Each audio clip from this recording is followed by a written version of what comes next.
Muy buenas tardes. Gracias por estar con nosotros una vez más en esta programación en español del Canal 17. Les saluda Pedro Corso, periodista de Radio Martí. Este mes vamos a tener dos elecciones importantes, Bolivia y Argentina. Dos países que siempre han tentado a grupos extremistas, pero que lamentablemente no solo han tentado, sino que también han gobernado en esos países. Hoy tenemos una dictadura encubierta en Bolivia, manipulada, manejada por Evo Morales. Y para hablar de Bolivia, de Evo Morales y de las próximas elecciones, pues hemos invitado a un viejo amigo de esta casa, a un invitado regular, a Carlos Sánchez Berzaín, que todos ustedes lo conocen. Carlos, gracias y bienvenido. Gracias, mi querido Pedro, muy amable, muy generoso de tu parte. Carlos, ¿cuáles son las perspectivas electorales en tu país? Estamos exactamente a una semana de la elección. El 20 de octubre es la elección y hay cuatro conceptos, cuatro notas características que definen lo que pasa en Bolivia. Primero, Bolivia es una dictadura electoralista. Segundo, Bolivia dijo no. Tercero, los candidatos funcionales. Y cuarto, la resistencia civil y el voto nulo. Vamos por partes. ¿Me puedes ir desmenuzando cada uno, por favor? Ese era el sumario. ¿Por qué Bolivia es una dictadura electoralista? Bolivia, con Evo Morales, gobierno desde hace 14 años, presos políticos, perseguidos políticos, exiliados políticos, suplantación de la constitución política del Estado, liquidación de la República de Bolivia y la creación, por medio de delitos y masacres, del Estado plurinacional, permiten a Evo Morales, que llegó al poder con un mandato de 5 años que no era posible de ser reelegido a continuación, estar 14 años en el poder y estar manipulando su cuarta elección consecutiva. Eso es una dictadura electoralista que no es un proyecto nacional, esto no es un proyecto boliviano, no es la genialidad de Morales y su banda, no. Este es el proyecto transnacional castrochavista de Cuba y Venezuela, implantado y ejecutado. Al cual ejecutado. Lula da Silva apoyó y respaldó indiscutiblemente. Sí. Manejado y ejecutado en Venezuela, en Nicaragua, en el Ecuador con Correa, impulsado en la Argentina de los Kirchner y sostenido por el Partido de Trabajadores del Brasil con Lula y su grupo. La dictadura electoralista se define como el régimen que controla todo el poder en un individuo o en un grupo de individuos, que elimina los derechos humanos y las libertades fundamentales y los elementos de la democracia y que controla ese poder indefinidamente. Es electoralista esta dictadura porque para darse legitimidad simula y produce elecciones periódicas.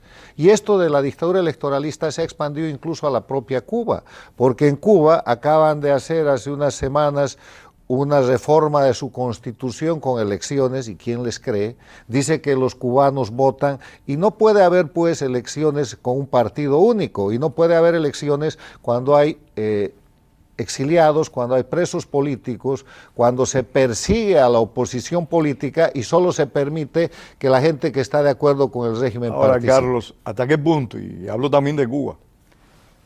La oposición le hace juego a la dictadura, al grupo que está en el poder, sabiendo que no respeta las reglas de la democracia, cuando participan en estos comicios. Yo recuerdo que recientemente en Cuba, que es la dictadura más descarnada que ha conocido el continente, un grupo de opositores se presentaron para postularse en las elecciones. Yo a eso no le encuentro sentido. En Cuba hay una dictadura franca y clara, no electoralista, una dictadura sin electores, la dictadura de fuerza, un régimen de fuerza. ¿Por qué participar en comicios donde no se respeta la legalidad? Por dos razones, porque o los llevan a engaño diciéndoles que algo pueden lograr y que esa es la manera de avanzar en la derrota a la dictadura, o porque están comprometidos con el régimen. Hay una de las dos razones, la buena fe y la mala fe. Ahora, yo quisiera terminar este concepto de la dictadura electoralista explicando que la dictadura electoralista tiene una esencia. La gente vota pero no elige.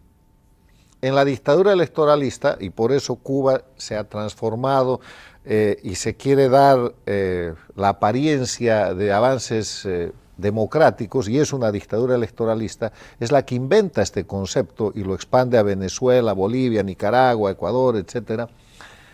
En la dictadura electoralista todo está manipulado para obtener un resultado que es la reelección indefinida y el sostenimiento permanente del régimen y del caudillo. La elección en Bolivia de este 20 de octubre está toda preparada para que Evo Morales la gane, y la gane por largo, y tenga 2/3 en el Congreso y la gane en primera vuelta. O sea, el concepto de dictadura electoralista es que son dictaduras que usan las elecciones para buscar legitimarse, pero que el fundamento es que en ese sistema el pueblo vota, pero no elige. El resultado está preparado. Es una realidad. Ok. El segundo concepto para las elecciones del 20 de octubre en Bolivia es Bolivia dijo no. ¿Qué es Bolivia dijo no? Evo Morales, que como empecé diciendo, llegó para ser presidente solo por 5 años y lleva 14. En ese iter criminis, en ese camino del delito para perpetuarse en el poder, primero liquida la República de Bolivia y crea un Estado plurinacional.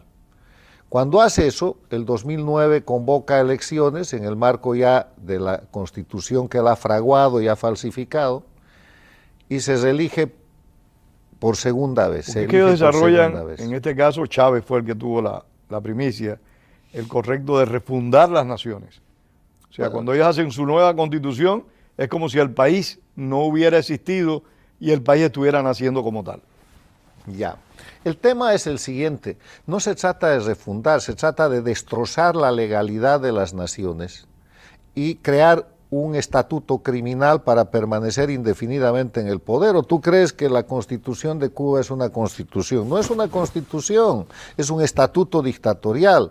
Cuando Chávez llega y jura sobre la moribunda Constitución, como él mismo lo dice, lo que hace es decir, voy a acabar con la democracia y voy a crear un sistema que me permita gobernar Venezuela como me dé la gana, en base a leyes infames que le permiten hasta ahora mantener su régimen incluso después de muerto. Es lo que hace Evo Morales el 2009, suplanta la Constitución de la República de Bolivia, que no permitía asamblea constituyente, que no permitía reelección inmediata, que no permitía que un candidato como Evo Morales se perpetúe en el poder. Son las cláusulas pétreas de la institucionalidad democrática. Para eliminar todo eso, con el gran discurso de fundar un nuevo Estado, lo que hacen es establecer un sistema para perpetuarse criminalmente en el poder. Y eso hace Evo Morales el 2009, se reelige hasta el 2014, y el 2014 quiere ir de nuevo a una reelección. Entonces, la oposición, entre comillas, que le entregó la República de Bolivia, que le permitió que haga la constituyente y la constitución del Estado plurinacional, o sea que se asoció con Evo Morales para destrozar la democracia boliviana, le dice no puede ser candidato el 2014. Y él va a su tribunal electoral y a su tribunal constitucional, y el tribunal constitucional... Que fue hecho a su medida, dicho sea de paso. Dependiente de él. Le dice puede, ¿sabe por qué? Porque en el Estado plurinacional esta es la primera reelección. La elección de la extinta República de Bolivia no vale. Y entonces con ese argumento candidatea el 2014. Se vuelve a elegir fraudulentamente y de inmediato convoca a un referéndum para decir que quería la reelección indefinida. Y ese referéndum se produce el 21 de febrero del año 2016. Ahí es cuando Bolivia le dice no. Bolivia le gana el referéndum a Evo Morales y le dice no hay reelección indefinida. Y le gana con más del 70%, pero el fraude electoral lleva un resultado del 51 y algo por ciento, pero Bolivia dijo no. A partir de ese momento, Evo Morales, que había ofrecido públicamente que si perdía se iba a su casa, que entregaba el poder, que era respetuoso del resultado de la voluntad popular, empieza una serie de maniobras criminales, delitos, para habilitarse de nuevo como candidato. Y los delitos que comete es, hace prevaricar de nuevo al Tribunal Constitucional, hace prevaricar al órgano electoral, de alguna manera consigue que el secretario general Almagro, manera non santa desde luego, apoye esa situación, o sea, realiza un conjunto de acciones por las cuales él se presenta nuevamente como candidato, violando su constitución, que ya es fraguada de por sí, violando el mandato del 21 de febrero del Bolivia dijo no, y haciendo una serie de falsificaciones y crímenes que van desde el prevaricato, la falsificación de documentos y eventualmente la movilización de recursos nacionales ingentes para esa situación. O sea, ¿qué quiere decir Bolivia dijo no? Bolivia le ganó a Evo Morales un referéndum para que él no sea nunca más candidato. Ok, es el segundo elemento de esta elección. Evo Morales es un candidato usurpador, no debe ser candidato en las elecciones del 20 de octubre, y si es candidato esa elección es nula de pleno derecho. La elección del 20 de octubre es un acto criminal más que está cometiendo el castrochavismo y el dictador Evo Morales en Bolivia, porque por ningún mecanismo se puede imponer a un país un candidato que es inhabilitado legalmente por el mandato popular y por los instrumentos constitucionales, inclusive los falsificados que él maneja. Eso es Bolivia, dijo no. El tercer elemento de esta elección, los candidatos funcionales. Con ese Evo Morales que logra a través de una serie de crímenes hacerse candidato, aparece el proceso electoral y entonces hay un hecho histórico que hay que agregar a esto. Evo Morales se lanza en una demanda contra Chile para recuperar el mar. Y justo hace un año... Es una recurrencia que no podemos perder la perspectiva de todos los déspotas de generar conflictos internacionales para galvanizar tras de sí el sentimiento nacionalista. Lo hizo la Junta Militar Argentina, sí, cuando decidió atacar las Malvinas, que estaba en un momento de crisis, para tratar de sobrevivir, y a fin de cuentas tuvo que entregar el poder. Bueno, Evo Morales hace una demanda contra Chile en La Haya y convence a Bolivia de que iba a recuperar el mar, y resulta que pierde. Y pierde justo por estas fechas, en octubre de 2018, y en esa campaña él tiene un socio que es nombrado su vocero, el vocero de la causa del mar, Carlos Mesa. Carlos Mesa, que Carlos Mesa no fue presidente, claro, provisional de Bolivia. Después del derrocamiento al presidente Sánchez Lozada del 17 de octubre del 2003, que lo producen Mesa y Evo Morales. Mesa se queda de presidente asociado con Evo Morales y hacen la famosa Agenda de Octubre. La Agenda de Octubre era Asamblea Constituyente, nacionalización de hidrocarburos y juicio a los derrocados. Entonces, preparar el camino para que Evo Morales llegue al poder, eso es lo que hace Mesa. O sea, Mesa fue una especie de trampolín para Evo Morales. Mesa es socio de Evo Morales desde el 2003 y juntos han destrozado la institucionalidad, la democracia y los derechos humanos en Bolivia. Y juntos han corrompido el país y encubren una serie de delitos que solo cuando retorne la democracia se podrán esclarecer. Pero en el escenario de la elección del 20 de octubre, hace un año cuando pierden la demanda marítima entre Evo y Mesa, su vocero, Mesa sale al país y dice, hemos perdido la demanda marítima, pero ahora vamos a ir a elecciones. Y Mesa se encarga de poner en marcha un proyecto político, propagandístico y publicitario para reemplazar Bolivia dijo no. Evo no puede ser candidato, por Mesa le puede ganar. Y se hace de candidato opositor a Evo Morales y empieza una campaña ayudado por encuestas y por una serie de señales dadas por los mismos medios que controla el dictador Evo Morales para que Bolivia entienda que si habían elecciones y candidateaba a Evo, Mesa le podía ganar. O sea, es un comodín. Cambiar el paradigma del no es no, por Mesa le puede ganar. Y funciona en la estrategia de la dictadura boliviana. Entonces avanza el tiempo y llegan a enero del 2019 fabricando unas elecciones primarias en las que han sido definidas por la BBC de Londres de una manera extraordinaria. Dice, las elecciones en las que nadie compite con nadie, pero todos ganan. ¿Por qué? Porque cada uno en su partido participaba solo, no había ni candidato de oposición en los propios partidos. Entonces Evo Morales... Eran primarias reales. Sí, Evo Morales, habilitadas por la OEA, observadas por la complicidad de la OEA. ¿Cómo es posible que la OEA que dirige Almagro, que ha tenido una posición tan digna, tan seria, contra el despotismo de Nicolás Maduro, condone, acepte situaciones como la de Bolivia que tú has descrito y en cierta medida la de Nicaragua. No, absolutamente. Bolivia y Nicaragua es lo que se llama el doble estándar Almagro, del que ya hemos hablado. Él señala las dictaduras de Venezuela y Cuba, pero encubre y participa en las falsificaciones y los crímenes de las dictaduras de Nicaragua y Bolivia. ¿Por qué, Carlos? ¿Tienes respuesta para eso tú? Bueno, eso tiene que responderlo Almagro. Se ha dicho que era porque trataba de reelegirse, le fracasó la reelección en Medellín, pero todavía la pregunta sigue pendiente y es algo que Almagro le tiene que aclarar a las Américas y al mundo, porque no puede haber una dualidad de esa naturaleza en un funcionario tan importante que ha hecho tan buen papel respecto a Venezuela y más o menos respecto a Cuba, ¿no? Entonces, volviendo al tema de la elección boliviana, estaba mostrando la elección primaria en enero de este año. Se habilita como candidato Evo Morales, se habilita Mesa y se habilitan 8 candidatos de oposición. Entonces ahí la pregunta del pueblo boliviano es decir, ¿por qué si Evo Morales es un candidato usurpador, estos 8 candidatos de oposición van a ir a la elección? Lo que tienen que hacer esos 8 candidatos de oposición es evitar que Evo candidatee y si Evo va a la candidatura, no candidatear con él, porque la presencia de esa oposición está legalizando a Evo Morales, como lo ha dicho en estos últimos días. El propio Evo ha declarado y ha dicho, si mi candidatura dijiste que mandó fuera... un tuit al respecto. Sí, y una declaración. Evo Morales ha dicho, si mi candidatura fuera inconstitucional, la oposición no participaría. Una realidad. Pero claro, si él es dueño de la oposición. Bueno, entonces, la primera señal de esa oposición es permitir que Evo participe y acompañarlo.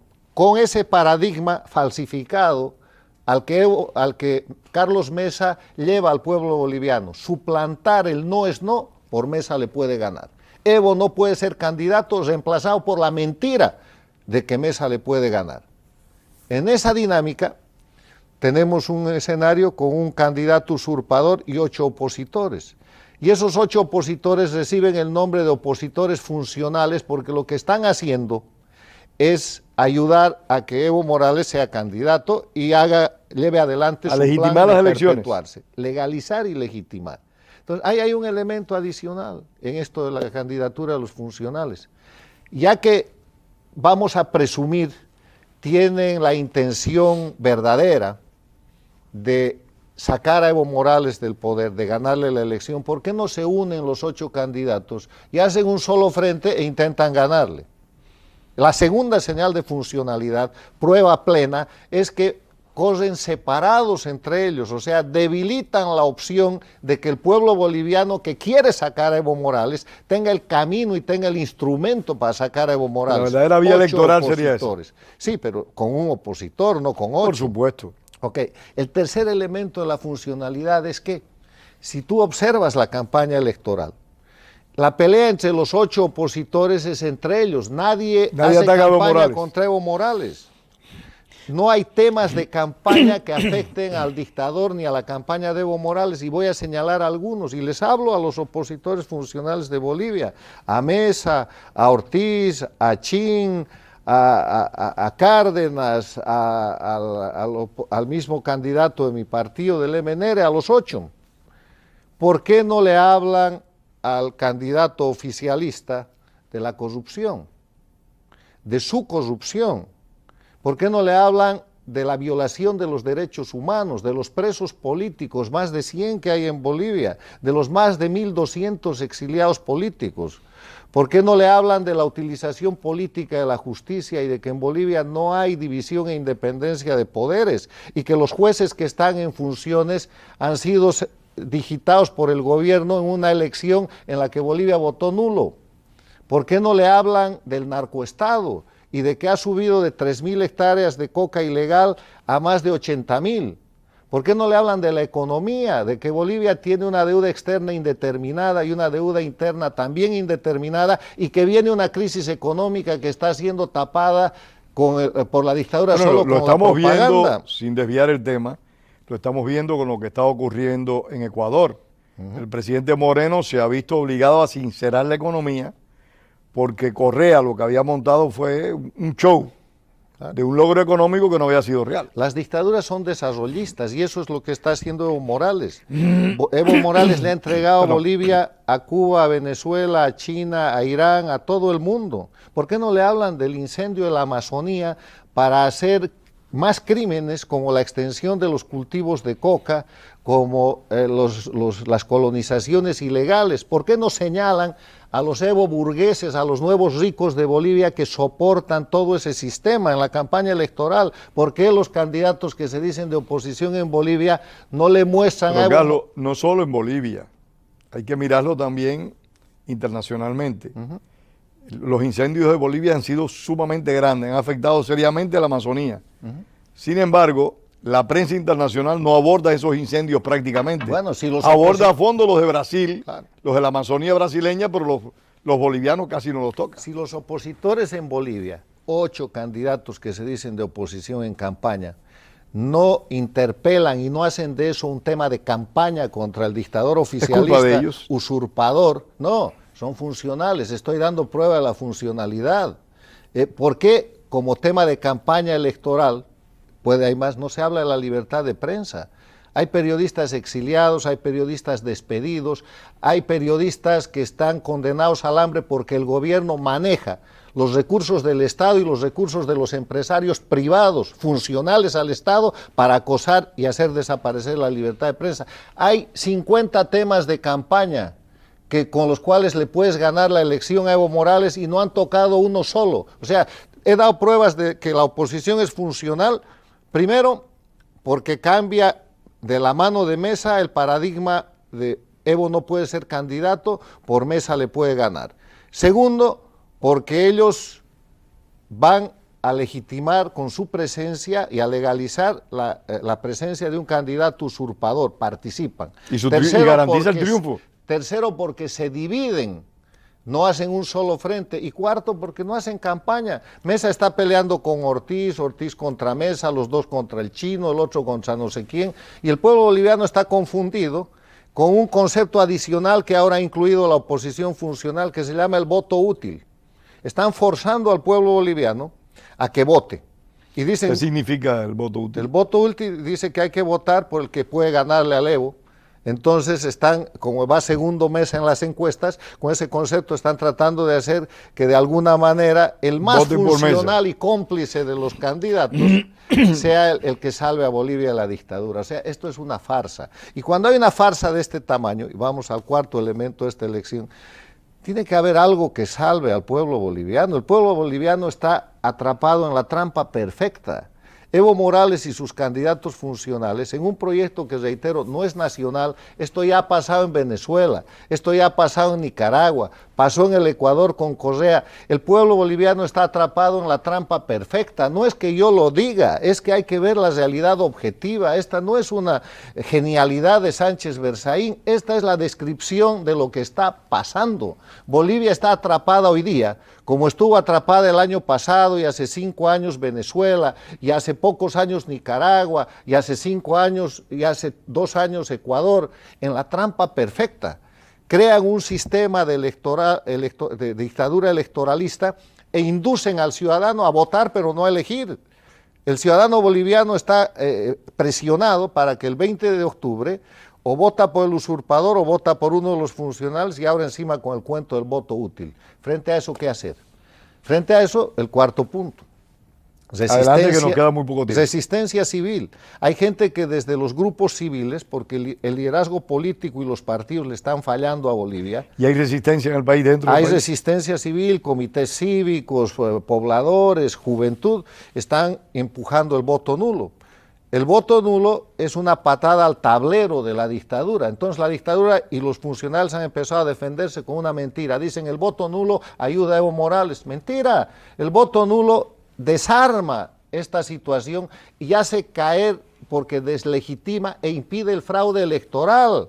Si hay mucho voto nulo va a pasar lo mismo que el año pasado, el 2018 en Venezuela, donde Maduro hizo su elección, se buscó 3 funcionales. Ha sido el elemento sobre el cual la oposición venezolana ha podido presentar un presidente alternativo al mandato de Nicolás Maduro. Porque la oposición venezolana unida en el año pasado, en mayo del 2018, no participa y cuando se ve forzada a votar pide el voto nulo y más del 70% de los venezolanos suman la no participación con el voto nulo, en enero del 2019 Maduro es un candidato ganó la usurpador. anulación. Entonces en Bolivia, si nosotros dejamos que se vote en las condiciones de la trampa perfecta de la dictadura con sus opositores funcionales, vamos a tener en enero del 2020 a Evo Morales de presidente. En cambio, si se patea el tablero con el voto nulo, con la abstención, con la rebeldía y la resistencia civil, vamos a tener un usurpador. O sea, además de demostrar que esta es una elección fraudulenta, el pueblo boliviano tiene la oportunidad de darle la señal a la dictadura de que no entra en su juego. ¿Y qué más puede hacer para no entrar en su juego? Abstención o voto nulo. Es muy corto el tiempo para decir esto, pero es la única alternativa. Lo contrario es quedar atrapados en la trampa perfecta de la dictadura electoralista. Me parece una salida inteligente y moral. Y la otra cosa, si no es eso, ¿qué es? O sea, yo estoy de acuerdo a seguir reflexionando. Esto del voto nulo no es mi idea. Nace del propio pueblo desesperado, practicado en Venezuela con éxito. El 2018, otra cosa que dicen en Bolivia, no, los venezolanos hicieron el 2005 eso y les fue de lo más mal y ahí sigue la dictadura. El 2005 lo que hicieron los venezolanos fue no ir a las elecciones y Chávez los engañó. Pero el 2018 le ganaron a la dictadura y por eso hoy día Guaidó es presidente legítimo de Venezuela y Maduro es un usurpador. Es una alternativa que los bolivianos están cerrando si votan a favor de Evo Morales o a favor de la oposición. Claro, y ahora votar nulo es muy sencillo, porque en la papeleta de voto lo que está haciendo el régimen con los empleados públicos es decir, dos fotos, una foto de la papeleta en blanco y otra foto con tu celular, porque todo el mundo tiene celular, del voto por Evo Morales. Entonces así vas a venir, perfecto. Una vez que hagan esto, después le ponen Bolivia dijo no a la papeleta y ese es el voto nulo. Han cumplido con la extorsión del régimen y han defendido el retorno a la democracia. Repite otra vez cuál es la salida desde tu perspectiva. La salida, muy breve, desde mi perspectiva, es la resistencia civil con la abstención o con el voto nulo. Y en el voto nulo para los empleados públicos, a los cuales el régimen les exige una foto de la papeleta en blanco y otra foto con el voto marcado sobre Evo, hacer las dos fotos. Y la tercera cosa que hay que hacer es poner Bolivia dijo no y cerrar el voto. Entonces ese voto está anulado y ellos han quedado bien con el extorsionador.